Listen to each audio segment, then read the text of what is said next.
Monica my dear Monica சும்மா தான் பாடினேன். இந்த வீடியோ ஃபுல்லாக பார்த்து முடிக்கிறப்போ கிரிட் மெத்தடை எப்படி ஈஸியாக தெளிவாக யூஸ் பண்ணுறதுன்னு உங்களுக்கு தெரியும். ஸோ வீடியோக்குள்ளே போகிறதுக்கு முன்னாடி சப்ஸ்கிரைப் பண்ணிக்கோங்க. ஆரம்பிக்கலாமா? நமக்கு வேண்டியது இப்போ ஒரு நல்ல கிரிட் மெத்தட் ஆப்பு. நான் சொல்கிற கிரிட் மெத்தட் ஆப்பை நீங்கள் இன்ஸ்டால் பண்ணணும். அதுக்கு ப்ளே ஸ்டோர் ஓப்பன் பண்ணிக்கோங்க. மேலே போயிட்டு கிரிட்னு மட்டும் சர்ச் பண்ணுங்கள். கிரிட்னு மட்டும் சர்ச் பண்ணாலே போதும். கிரிட் மேக்கர் ஆப் எல்லாமே வந்துடும். நான் கிரிட்னு சர்ச் பண்ணிட்டேன். இதில் வந்து நான் எந்த அப்ளிகேஷன் டவுன்லோட் பண்ணுறேன்னு அந்த ஐக்கானை கரெக்டாக க்ளீனாக பார்த்துக்கோங்க. மாற்றி டவுன்லோட் பண்ணிட்டீங்கன்னா கம்பெனி பொறுப்பு கிடையாது. நம்ம சேனலில் வந்து நமக்கு பொறுப்பு கிடையாது. இந்த அப்ளிகேஷன் தான். லோகோ நல்லா பார்த்துக்கோங்க. நான் ஆல்ரெடி வந்து இன்ஸ்டால் பண்ணிவிட்டேன். ஓப்பன் காமிக்குது. ஓப்பன் கொடுத்துட்டேன். ஓப்பன் கொடுத்தவொடனே அப்ளிகேஷன் ஓப்பன் ஆனதுக்கப்புறம் மேலே கேலரின்னு இருக்குது பார்த்தீங்களா, இந்த ஆப்ஷன் ஓப்பன் பண்ணிக்கோங்க. ஓப்பன் பண்ணதுக்கப்புறம் டேரெக்டாக அது உங்களுடைய கேலரிக்கு கூப்பிட்டு போகும். நீங்கள் எந்த டிராயிங் வரையணும்னு சொல்லிட்டு வச்சிருக்கீங்களோ அந்த ரெஃபரன்ஸ் பிக்சரை செலக்ட் பண்ணிக்கோங்க. பண்ணிட்டோன்னா இதிலே வந்து நிறைய கிரிட்லாம் போட்டு கொடுக்கும். நமக்கு அதெல்லாம் தேவை கிடையாது. நம்ம இப்போ வந்து கரெக்டாக கட் பண்ணணும். இந்த கட்டுன்னு ஒரு ஆப்ஷன் மேலே இருக்கு இல்லையா, அதை கிளிக் பண்ணிக்கோங்க. இதில் வந்து பார்த்தீங்கன்னா ஸ்கிப் கொடுத்துக்கோங்க. ஸ்கிப் கொடுத்துட்டிங்கன்னா கீழே நிறைய ஆப்ஷன்ஸ் இருக்கும். உங்களுக்கு வந்து ஃபோட்டோவோட கட் பண்ணுறதுக்கு நிறைய ஆப்ஷன் இருக்கும். 16:9, அப்புறம் A1, A2, A3, A4 சைஸில் நம்ம டிராயிங் வரைகிறதுக்கான சைஸ்லாம் இந்த அப்ளிகேஷனில் தான் இருக்கும். நம்ம வரைய போகிறது இப்போ A4 சைஸு. அதனால் நான் A4 அப்படிங்கிற ஆப்ஷன் கிளிக் பண்ணிக்கிறேன். கிளிக் பண்ணிவிட்டு இந்த இமேஜை வந்து அப்படியே ட்ராக் பண்ணி நவுற்றி உங்களுக்கு எந்த அளவுக்கு வேணும் அப்படிங்கிறத இந்த A4 ஷீட்டுக்குள்ளே இருக்கக்கூடிய சைஸ்க்குள்ளே அந்த பிக்சரை செட் பண்ணிக்கோங்க. செட் பண்ணிவிட்டு மேலே ஒரு ஆப்ஷன் டிக்குன்னு அப்படின்னு ஒரு ஆப்ஷன் இருக்குது பார்த்தீங்களா, ஸோ அதை கிளிக் பண்ணி டிக் பண்ணிக்கோங்க. இப்போ சேவ் ஆகிடும். இப்போ பார்த்தீங்கன்னா நம்ம வந்து கிரிட்டை வந்து நம்ம மாற்றணும். நிறைய பேருக்கு இருக்கிற கிரிட்டே வந்து போதாது. அதாவது நம்ம கஷ்டமாக கிரிட் மாற்றணும் இல்லையா. மேலே ரோவில் வந்து பார்த்தீங்கன்னா நான் 10 போட்டுக்கிறேன். இப்போ எனக்கு காலம் பாக்ஸ் வந்து 7 இருந்தால் போதும். ஸோ 7 போட்டுக்கிட்டேன். இப்போ பார்த்தீங்கன்னா தெரியும், மேலே காலம் வந்து 7 பாக்ஸஸ், கீழே வந்து ரோ வந்து 10 பாக்ஸஸ் இருக்குது. ஸோ இதை கலர் கூட நம்ம அட்ஜஸ்ட் பண்ணலாம். அட்ஜஸ்ட் பண்ணிவிட்டு இதில் வைக்கும்போது நீங்கள் வந்து பார்த்தீங்கன்னா தெளிவான கலராக வைங்க. அப்போ தான் வந்து இந்த டிராயிங்குள்ளார ஒளிஞ்சு போகாத கலராக வச்சுக்கோங்க. நான் வந்து பிகினர் அப்படிங்கிறதுனால உங்களுக்கு இதை சொல்கிறேன், நல்லா ஞாபகம் வச்சுக்கோங்க. அண்ட் நம்ம லெஃப்ட் சைடில் எல்லாத்தையும் பண்ணி முடிச்சுட்டு இப்படி அந்த 3 பட்டன் கிளிக் பண்ணோம்னா சேவ் இமேஜ் இருக்கும். ஸோ சேவ் பண்ணி கிளிக் பண்ணி சேவ் பண்ணிக்கோங்க. இமேஜை சேவ் ஆகிடும். ஸோ இப்போ எதுவும் பார்த்தீங்கன்னா உங்களுடைய கேலரிக்குள்ளார இந்த இமேஜ் வந்து இருக்கும். நான் ஓப்பன் பண்ணி காட்டுறேன் பாருங்கள். நான் வந்து பிளாக் கலர் லைன் தான் போட்டு சேவ் பண்ணியிருந்தேன். எனக்கு பிளாக் கலர் போதுன்ட்டு. உங்களுக்கு நீங்கள் சேவ் பண்ணும்போது நல்லா தெளிவாக போட்டு சேவ் பண்ணுங்கள். ஃப்ரெண்ட்ஸ், இப்போ கரெக்டான கிரிட்டை பேப்பரில் எப்படி போகிறதுன்னு பார்க்கலாம். நம்ம வந்து A4 சைஸில் தானே பிக்சரை சேவ் பண்ணோம். அதனால் A4 சைஸ் பேப்பர் எடுத்திருக்கேன். ஒரு சின்ன ஸ்கேல் எடுத்திருக்கேன். இப்போ நம்ம வந்து பாக்ஸ் போடுறதுக்கு முன்னாடி பேப்பரோடைய வித்தை வந்து அளக்கணும். வித்து அப்படின்னா அகலம் இல்லையா. ஸோ அந்த அகலத்தை வந்து நம்ம ஸ்கேல் வச்சு அளக்கணும். அப்போ தான் கரெக்டான பாக்ஸ் சைஸ் போட முடியும். எப்படி அளக்கணும்னு பாருங்கள். பெரிய சைஸ் ஸ்கேலாக இருந்தீங்கன்னா நீங்கள் வச்சு ஈஸியாக அளக்கலாம். நான் சின்ன சைஸ் ஸ்கேல் தான் யூஸ் பண்ணுறேன். ஸோ 0ல் வச்சுட்டு பேப்பரோட எட்ஜில் 15 சென்டிமீட்டரில் ஒரு சின்ன பாயிண்ட் வச்சுருக்கேன். இந்த 15 சென்டிமீட்டரில் வச்சுட்டு திரும்ப அந்த 15 சென்டிமீட்டர்லேருந்து 0லேருந்து வைக்கிறேன். அப்புறம் அந்த இடத்துல வந்து பார்த்திங்கன்னா எனக்கு 6 சென்டிமீட்டருக்கான அளவுங்கிறது கிடைக்குது. மொத்தமாக வந்து பார்த்திங்கன்னா இந்த 15 சென்டிமீட்டரையும் 6 சென்டிமீட்டரையும் நீங்கள் வந்து கூட்டிக்கோங்க. கூட்டணும் அப்படின்னாக்கா 15 ஒரு 6 எவ்வளோ வருது? 21 சென்டிமீட்டர். ஸோ இந்த பேப்பரோடைய வித்து, அதாவது இந்த பேப்பரோடைய அகலம் வந்து 21 சென்டிமீட்டர் இருக்குது அப்படிங்கிறது ஞாபகம் வச்சுக்கோங்க. இப்போ பேப்பரோடைய ஹைட்டை வந்து அளக்கணும். நான் வந்து உங்களுக்கு தெரியணுங்கிறதுக்காக நோட்டை வந்து இந்த மாதிரி மாற்றி வச்சுருக்கேன். உங்களுக்கு பார்த்தாலே தெரியும் A4 சைஸ் நோட்டு. இது வந்து ஹைட்டு நல்லா புரிஞ்சுக்கோங்க. நான் வந்து பேப்பர் மாற்றி வச்சுருக்கேன் அப்படிங்கிறதால உங்களுக்கு கன்ஃபியூஸ் ஆகாமல் நீங்கள் பார்த்துக்கோங்க. இப்போ 0வை பேப்பரோடைய எண்டில் வச்சுட்டு 15 சென்டிமீட்டர் இருக்கு இல்லையா, அந்த இடத்துல ஒரு சின்ன பாயிண்ட் வைக்கிறேன். நம்ம எப்படி அகலத்தை அளந்தோமோ சேம் அதே தான். இதுவே பெரிய சைஸ் ஸ்கேலாக இருந்தால் நம்ம வந்து ஈஸியாக அளந்துட்டு போயிருக்கலாம். ஸோ என்கிட்ட சின்ன சைஸ் ஸ்கேல் தான் இருக்குது. மறுபடியும் நம்ம பாயிண்ட் வச்ச இடத்துல இருந்து 0ல் ஸ்கேல் வைங்க. 0ல் ஸ்கேல் வச்சுட்டு அந்த ஸ்கேலோடைய பேப்பர் வந்து எட்ஜ் எங்கே போய் முடியுதுன்னு பாருங்கள். பார்த்தீங்கன்னா 14 சென்டிமீட்டர் அப்படிங்கிறது வந்து நமக்கு வந்து கிடைக்குது. ஸோ பார்த்தீங்கன்னா தெரியும் இந்த இடத்துல உங்களுக்கு 14 சென்டிமீட்டரையும் 15 சென்டிமீட்டரையும் நீங்கள் வந்து கூட்டணும்.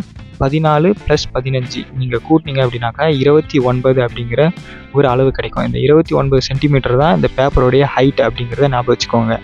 இப்போ நமக்கு தேவை ஒரு கால்குலேட்டர். இப்போ நம்ம ஃபஸ்ட்டு வித்தோடைய சைஸ் நான் என்ன சொல்லியிருந்தேன், 21 சென்டிமீட்டர் நம்ம ஃபஸ்ட்டு அளந்தோம் இல்லையா. பேப்பரோடைய அகலம் வந்து 21 சென்டிமீட்டர். நம்ம போட்ட கிரிட்டோடைய பாக்ஸ் வந்து பார்த்திங்கன்னா அதில் வந்து 7 பாக்ஸு தான் நம்ம வந்து அந்த சென்டிமீட்டரில் போட்டோம். ஸோ அதனால் 21 போட்டுட்டு வகுத்தல் குறி போட்டுருங்க, டிவைட் குறி போட்டுட்டு அதில் 7, அதாவது 7ன்னு வந்து போடுங்க. போட்டுட்டு ஈக்குவல் கொடுத்தீங்கன்னா 3ன்னு ஒரு ஆன்சர் வருது இல்லையா. இந்த 3 சென்டிமீட்டர் தான் ஒரு பாக்ஸ். ஒரு பாக்ஸை நம்ம 3 சென்டிமீட்டரில் போட்டோம்னா 7 பாக்ஸ் வந்து கரெக்டாக அந்த வித்தில் வந்து சைஸ் மாறாமல் வந்து உட்காரும். ஸோ இப்போ நம்ம ஹைட்டு இப்போ லாஸ்ட்டாக பார்த்தோம் இல்லையா, 21 சென்டிமீட்டர் வந்து ஹைட்டு, பேப்பரோடைய ஹைட்டு. அந்த ரோவில் வந்து பார்த்திங்கன்னா 10 பாக்ஸ் இருந்துச்சு இல்லையா. அதாவது உயரத்தில் 10 பாக்ஸ் இருந்துச்சு. 10 போட்டு நம்ம ஈக்குவல் பண்ணோம் அப்படின்னா 2.9 சென்டிமீட்டருக்கு வந்து ஒரு பாக்ஸை நம்ம வந்து போட்டோம்னா 10 பாக்ஸ் கரெக்டாக அந்த ஹைட்டுக்கு வந்து உட்காரும். இப்போ அந்த கிரிட் லைன்ஸை பேப்பரில் எப்படி போடுறதுன்னு பார்க்கலாம். இது வந்து பார்த்திங்கன்னா பேப்பரோடைய அகலம், அதாவது வித்து. ஸோ இந்த இடத்துல நான் வந்து ஸ்கேலில் வச்சுட்டு 3 சென்டிமீட்டரில் வந்து ஒரு மார்க் பண்ணுறேன். ஸோ அடுத்தது வந்து பார்த்திங்கன்னா அதிலே மறுபடியும் 0ல் வச்சுட்டு 3 சென்டிமீட்டரில் வந்து மார்க் பண்ணுறேன். நம்ம அப்படியே 3, 6, 9ன்னு போகலாம். பட் பிகினர்ஸாக இருக்கிறப்போ அதில் கூட உங்களுக்கு குழப்பம் ஏற்படும். ஸோ அதனால தான் வந்து பார்த்திங்கன்னா ஒவ்வொரு டைமும் நான் ஸ்கேல் எடுத்து 3 சென்டிமீட்டர் வந்து நான் மார்க் பண்ணுறேன்.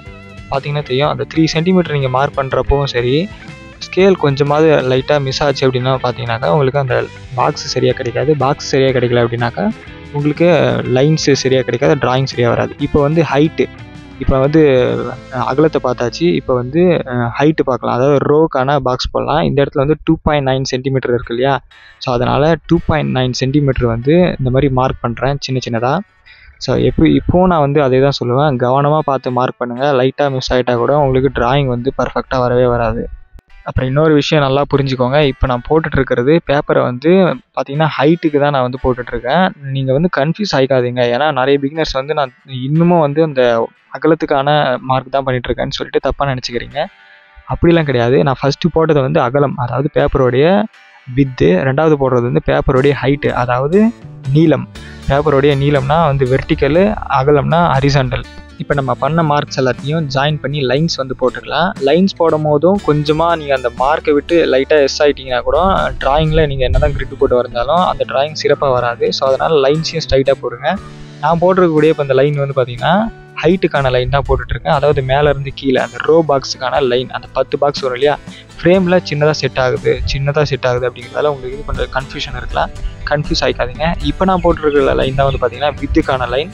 நான் வச்சுருக்கக்கூடிய நோட்டு பார்த்தீங்கனாலே தெரியும், அந்த ட்ராயிங் நோட்டு தான். பட் நான் அதை எந்த சைட்டில் வச்சுருக்கேன்னு தெரியும். ஹைட்டு பார்த்தீங்கன்னா அப்புறம் வந்து வித்து, இது ரெண்டுத்தையும் நீங்கள் கிளியராக புரிஞ்சுக்கிட்டிங்கன்னா தான் கிரிட் மெத்தட் வந்து கரெக்டாக உங்களால் வந்து ட்ரா பண்ண முடியும். எனக்கு ஃப்ரேமில் இடம் பார்த்தல, ஸோ அதனால் பேப்பர் கொஞ்சம் கீழே இருக்குது. நான் கீழே இருந்து மேலே தள்ளி திரும்ப வந்து நான் லைன்ஸ் போட்டுக்கிறேன். என்னோடய லைன்ஸ்லாம் பார்த்தீங்கன்னா தெரியும், அந்த பாக்ஸ் ஒவ்வொன்றும் எந்த அளவுக்கு ஈக்குவலாக இருக்குது அப்படிங்கிறத.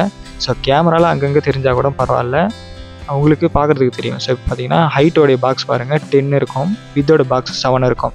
இதுதான் வந்து கிரிட் பாக்ஸ் நம்ம வந்து போட வேண்டிய முறை. போட்டாச்சு. இப்போ நம்ம ட்ராயிங் வரைய ஸ்டார்ட் பண்ணலாம்.